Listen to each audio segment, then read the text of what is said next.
बाबा की जय। नमस्कार। स्वाध्याय योग की तांत्रिक परिभाषा। योग क्या है? संस्कृत शब्दावली के लगभग सभी शब्दों के दो तरह के अर्थ और अभिप्राय होते हैं। एक होता है इसका मूल अर्थ भावारूढ़ार्थ और दूसरा होता है सामान्य प्रयोग का अर्थ योगारूढ़ार्थ, जिसे सर्वसाधारण लोग प्रयोग में लाते हैं।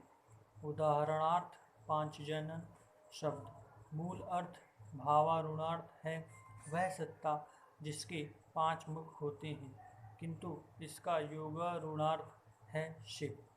देश में अनेक श्रीमान पंचाजन होंगे, किंतु वास्तविक अर्थ है जिसके पांच मुख हों। योग शब्द की चार व्याख्याएं हैं। मूल धातु युज के साथ घन प्रत्यय लगाने से होता है योग। यहाँ योग का अर्थ है जोड़ना। 2 और 2 बराबर 4, यह है जोड़। संस्कृत शब्दों के उच्चारण के संबंध में तुम्हें एक बात जान लेनी चाहिए। 4 अंतस्थ वर्ण होते हैं, या, रा, ला, वा। ये 4 स्वतंत्र स्वर नहीं हैं, स्वतंत्र अक्षर नहीं हैं।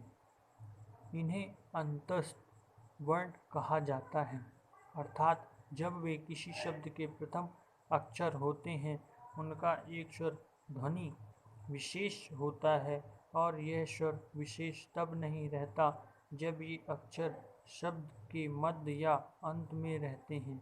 उदाहरणार्थ यह अक्षर व्यंजन है, ई धन आ, आई प्लस ए मिलकर बनता है, अतः यह व्यंजन है।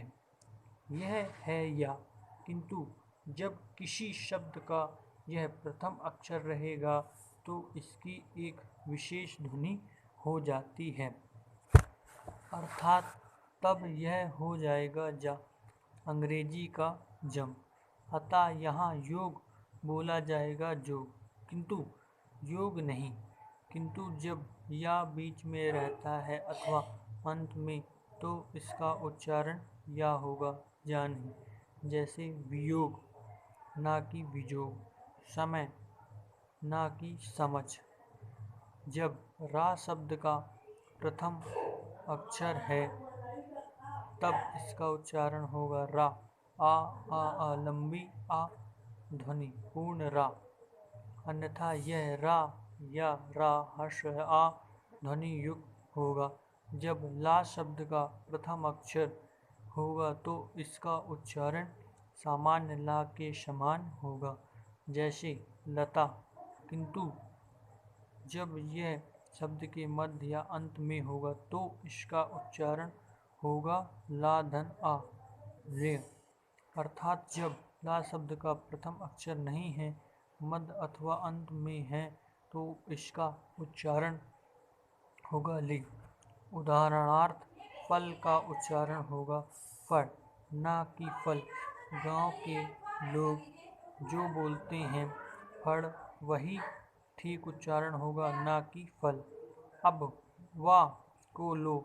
जब वा शब्द का प्रथम अक्षर है तो उसका उच्चारण अंग्रेजी में के वी के समान होगा, और जब यह प्रथम अक्षर नहीं है तो इसका उच्चारण होगा अंग्रेजी के डब्लू की तरह।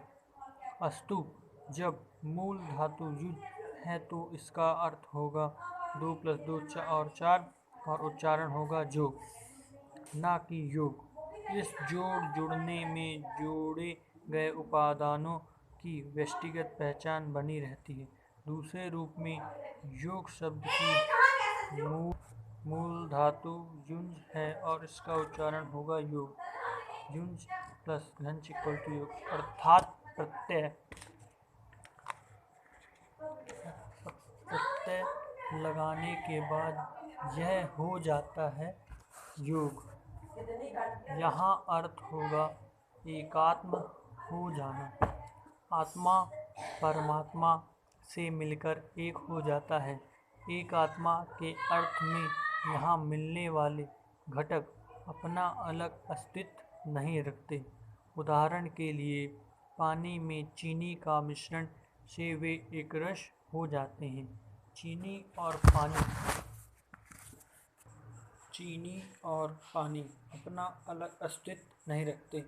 इसे एकात्म होना, एक हो जाना, यूनिफिकेशन कहेंगे।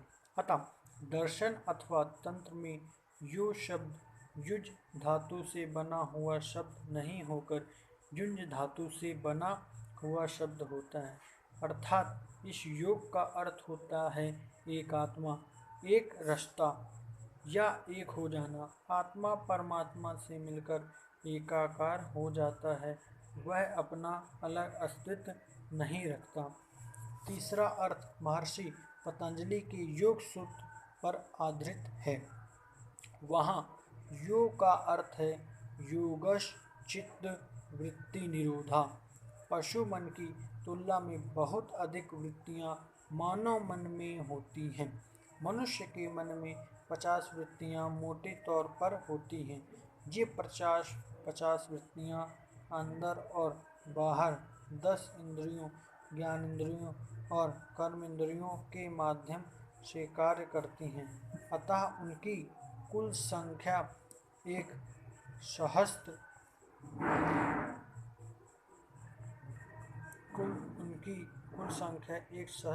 मानसिकता अभिव्यक्तियों अथवा वृत्तियों में परिणत हो जाती है। संस्कृत में इन्हें चित्तवृत्ति कहते हैं। संस्कृत में इन सहस्त्र वृत्तियों के नियंत्रण स्थल को सहस्त्रार चक्र कहते हैं।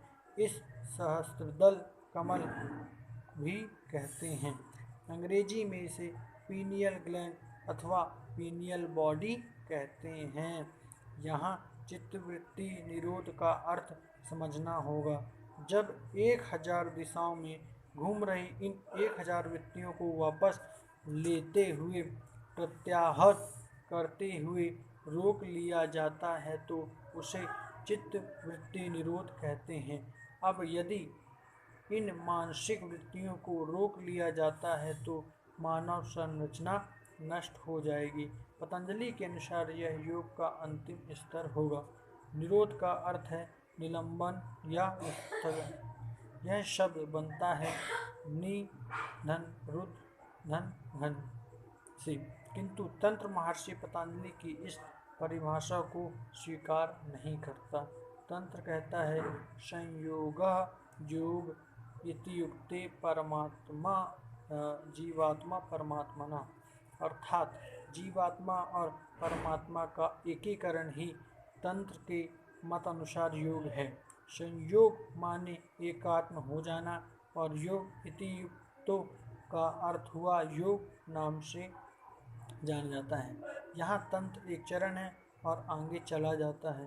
पतंजलि योग को चित्तवृत्तियों का नियंत्रण मात्र मानते हैं, किंतु तुम जानते हो कि जब चित्तवृत्तियाँ बाहर जगत से प्रत्याहृत कर ली जाती हैं और उन्हें निलंबित कर दिया जाता है तो वे किसी अभिष्ट के अभाव में मन के आंतरिक स्तर में विक्षोभ उत्पन्न कर देती हैं। यद्यपि ये वृत्तिगत अभिव्यक्तियाँ बाहर क्रियाशील नहीं होंगी, किंतु वे अंदर सक्रिय रहेंगी। तब ऐसा व्यष्टि बाहर चोरी नहीं करेगा, किंतु अंदर चोरी कर सकता है। तंत्र योग की ऐसी धारणा को, जैसे महर्षि पतंजलि का है, स्वीकार नहीं करता। तंत्र के अनुसार योग का अर्थ है जीवात्मा परमात्मा का एकात्म हो जाना। मन की वृत्तियों को प्रत्याहृत करके परम पुरुष की ओर संचालित कर देने की प्रक्रिया को तंत्र समर्थन देता है। तंत्र की दृष्टि में तभी प्रत्याहार की परिपूर्णता होगी, केवल प्रत्याहृत मानसिक वृत्तियों को परम सत्ता की ओर संचालित करके ही हम आत्मा परमात्मा की एकात्मता प्राप्त कर सकते हैं, और यही है जो पटना 2 सितंबर 1967। परम पिता बाबा की जय।